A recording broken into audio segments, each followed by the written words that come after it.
Siré ma ñëw si yow Paasan maa ngi lay nuyu dinaa ñëw si yow après dama bëgg nga nekk dans le bain en attendant ma ñëw si yow Siré. gis naa ne vous avez pris beaucoup de notes. maa leen bàyyi nga dem. waaw tout à fait xam nga keroog sëñ Thierno bi ñu koy rappelé la vraie géopolitique se moque de la géopolitique xam nga conférence de Berlin bañ ci jógee ba ñëw dal ci deuxième guerre mondiale ba génn ci dafa consolider li ñu décidé woon conférence de Berlin mu ngi tuddee les zones d'influence ci zone d'influence boobu comme ni ko sëñ Thierno rappelé soo ñëwee woon Asie daanaka Japon moo doon zone d'influence boo ñëwee proche mooy Orient Iran Arabie Saoudite la woon soo ñëwee fii Afrique les pays européens la woon soo demee Amérique États-Unis moo ko kii woon maintenant léegi dafa am benn réalité bu bees bu am bu ñuy tuddee mondialisation ça fait maintenant 25 jusqu'à 30 ans bu am et réalité boobu bu mu ñëwee da ngay gis ni dafa am ay mutations yu bees dafa am ñoo xam ni ils se sont donné les moyens pour reprendre leur destin en main et renégocier leur place dans la mondialisation boo demee Asie Chine ci ginnaaw lu nekkoon mais Chine s'est donné les moyens aujourd'hui pour être un acteur de la mondialisation et non plus un enjeu parce que foofu acteur principal Japon la soo ñëwee ci proche Moyen-Orient les Émirats arabes unis se sont donné les moyens pour exister aujourd'hui sur la scène internationale te avant foofu bu ñu ko daan wax Iran Arabie saoudite la maintenant léegi mu des Afrique et c'est ça le grand enjeu ça veut dire que yëf yi dañu naan souvent nasaraan si mooy ñëw di jël mais on se pose pas la question de nasaraan si dañuy ñëw di jël ou bien ñun ñoo leen di jox ou bien les deux à la fois kon donc enjeu mondialisation bi ñu toll nii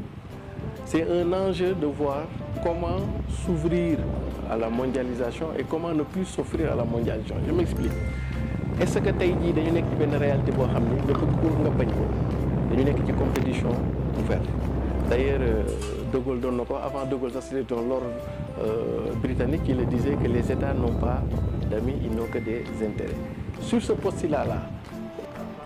bon dos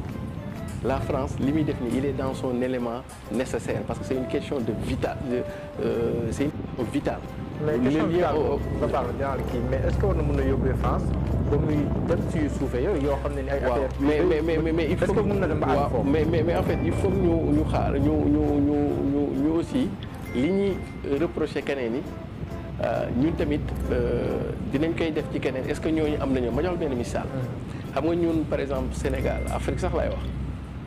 enjeu bu mu toll nii nekkul ni dafa war a jaay boppam ci mondialisation bi acteurs yi mais dafa war a ubbeeku rek est-ce que léegi moom dina mën a am teeyu xel ubbeeku ak jaay boppam ñëw ji boo xoolee Sénégal ni géopolitique di doxee ci benn partie bi dafay mel ni koñ ba nu mu daan doxee da ngay am ay grand am ay boy ñii di noggatu ñii di noggatu ñii noonu lay demee ma jox la benn misaal xam nga tey jii le Sénégal c'est très bien impliqué sur ce qui se passe en Gambie waa Gambie bu leen neexoon tamit ñu ne mais ñun état souverain nañ Sénégal dafay dugal mais Sénégal dafa jàpp di moom enjeu stratégique la donc moom du ko bàyyi mu seddee noonu Guinée-Bissau la fay xew Sénégal da koy contrôler parce que dafa am ay enjeu sécuritaire te comme pourtant de ñun li ñuy xas France waa Guinée-Bissau mën nañu ko xas ba de ingérence moom lay wax ni la maintenant léegi foofu li nga mën a jàpp mooy pour man desul ci France desul ci Amérique desul ci Japon ci Chine Turquie mais dafa des ci ñun la def parce que est-ce que ñun tey jii dinañ am fulla boo xam ne dootuñu rek nekk l'enjeu des autres c'est-à-dire que ñeneen ñi duñu jëfandikoo ñun duñu mën a jëfandikoo suñu bopp ou bien dañuy décider nekk acteur d'autant plus que ressources yi faire fonctionner la mondialisation l'économie mondiale ci ñun la nekk donc cette volonté politique ce leadership pour man foofu la nekk mais waruñu tur ñu di nañu xool suñu bopp ba pare ju dem ba deuxièmement dès lors que les États n'ont pas d'amis de frères n'ont que des intérêts su France bëggee ñëw di def affaire yooyu ci bi nañ ko nangu moom en tant que État parce que ñun ñu koy def yeneen wi maintenant problème bi du France man loolu laay wax ni Afrique devenir am desatul ci Occident bi comme ni ñu fi nekkoon temps esclavage colonisation non dañu nekk ci benn monde boo xam ne suñu comprendre les dynamiques de ce monde là dafa am benn choix bu ñu war a def ba ñaari choix est-ce que dañuy nekk acteur wala dañuy nekk enjeu question boobu nag nañu réglé gul Afrique si les populations souhaitent devenir enjeu peut-être la majorité de notre classe dirigeante eux veulent rester les populations veulent devenir des acteurs et c'est ça ngay jël ci discours disons société civile société politique opposition etc. Mais il m'a semblé que la majeure partie des dirigeants ou des leaders sur le continent africain ne sont pas prêts pour X raisons de devenir des véritables acteurs mais ils veulent rester l'enjeu et c'est peut-être gis naa ne sur booy seetaan yeneen chaîne africaine yi ñu jege booy seetaan seen émission yi ñuy def di traiter des questions d'actualité de la sous-région nangam dañuy jàppee Ousmane Sonko à travers son discours comme ku jël noonu ku mel ni Thomas Sankara ku jug tey ji pour woon France ne ko ñëpp ay réew leen yuy mën a jàkkaarloo ak ñoom tey jii loolu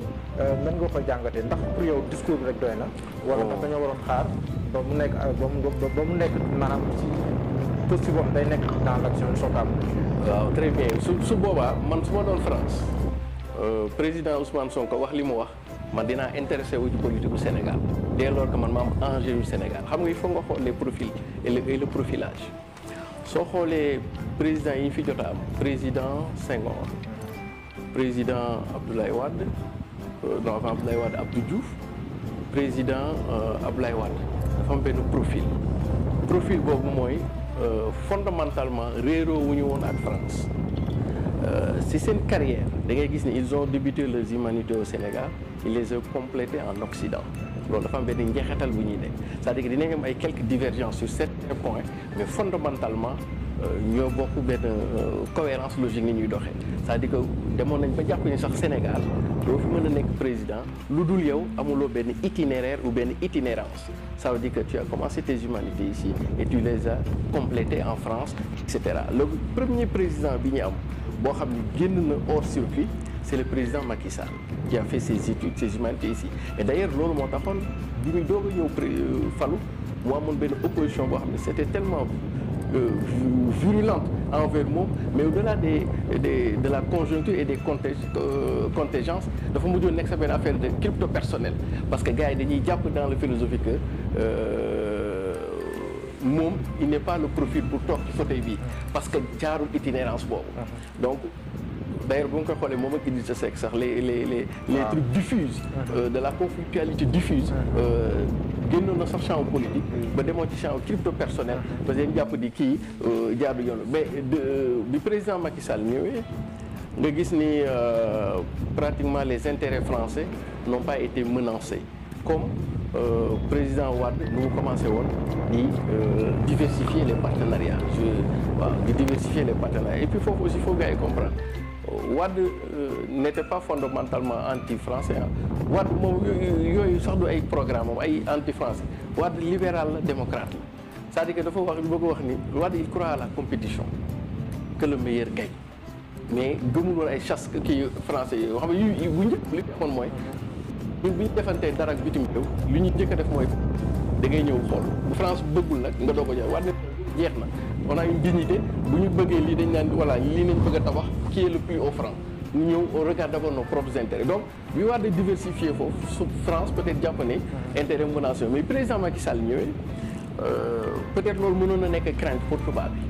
mais après au fil du temps on a vu que véritablement leurs intérêts stratégiques ne sont pas menacés maintenant foofu nag ki ngay dugalee le président Ousmane Sonko voilà quelqu'un qui vient qui est dans des postures et dans des statures de présidentiable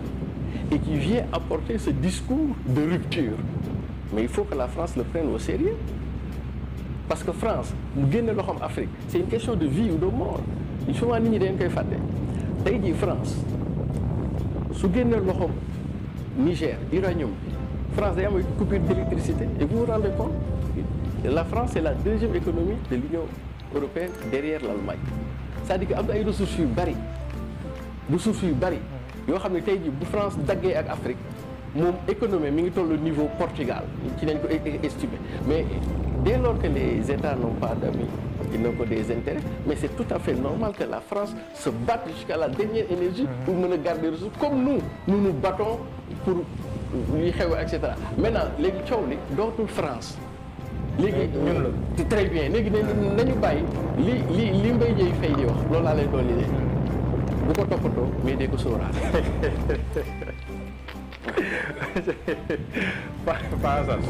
bàyyi ñu toppatoo Paasan sóoraale ko. très bien dalal ko waaye Paasan débat bi ñu ngi si Siré mu ñëw si yow Paasan maa ngi lay nuyu dinaa ñëw si yow après dama bëgg nga nekk dans le bain en attendant mooy ñëw si yow Siré gis naa ne vous avez pris beaucoup de notes. waaw maa leen bàyyi nga dem. waaw tout à fait xam nga keroog sëñ Thierno bu ñu koy rappelé la vraie géopolitique se moque de la géopolitique xam nga conférence de Berlin bañ ci jógee ba ñëw dal ci deuxième guerre mondiale